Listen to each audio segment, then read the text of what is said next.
இப்ப மார்க்கெட் இப்படி இறங்கி இங்க விக் அடிச்சு மார்க்கெட் பை ஆகி போயிருக்கு. அந்த பை லெவல பிரேக் பண்ணி கீழே இறங்கிட்டான்.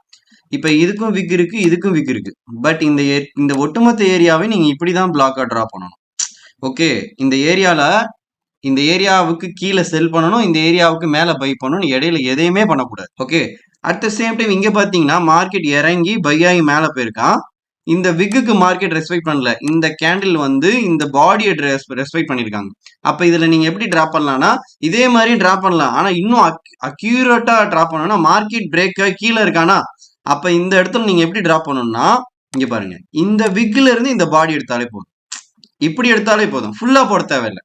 இதுக்கு ப்ரீவியஸா சொன்னது ஃபுல்லா போடணும்னு சொன்னேன். இப்போ இதுக்கு எனக்கு இந்த விக்கும் இந்த பாடி போதும். அப்ப ரிஜெக்ஷன் நான் இங்க செல் என்ட்ரி கொடுத்தாலே போதும், ரிவர்ஸ் ஆயிரும். அப்ப பை என்ட்ரி எங்க எடுக்குன்னு கேட்டா இந்த பாடிக்கு மேலதான் பை என்ட்ரி எடுக்கும். இதுல இங்கேயும் விக் இருக்கு, இங்கேயும் விக் இருக்கு. நான் ரெண்டுத்துக்கும் தான் லாக் டிரா பண்ணிருக்கேன். அங்க பையா இருக்கு, இங்க பையா இருக்கு, இங்க பையா இருக்கு, இங்க பையா இருக்கான். சோ அதனாலதான் சொல்ல வரேன், அது இந்த இடத்துக்குள்ள மார்க்கெட் ஒரு, ஏன்னா மார்க்கெட் மேல இருக்குது, எங்கனாலும் பை ஆகும். இங்க பாருங்க, மார்க்கெட் இந்த லெவல பிரேக் பண்ணிருக்கான். ஓகே, அதுக்கு நான் பிளாக் டிரா பண்ணிருக்கேன், புல் பேக் என்ட்ரி.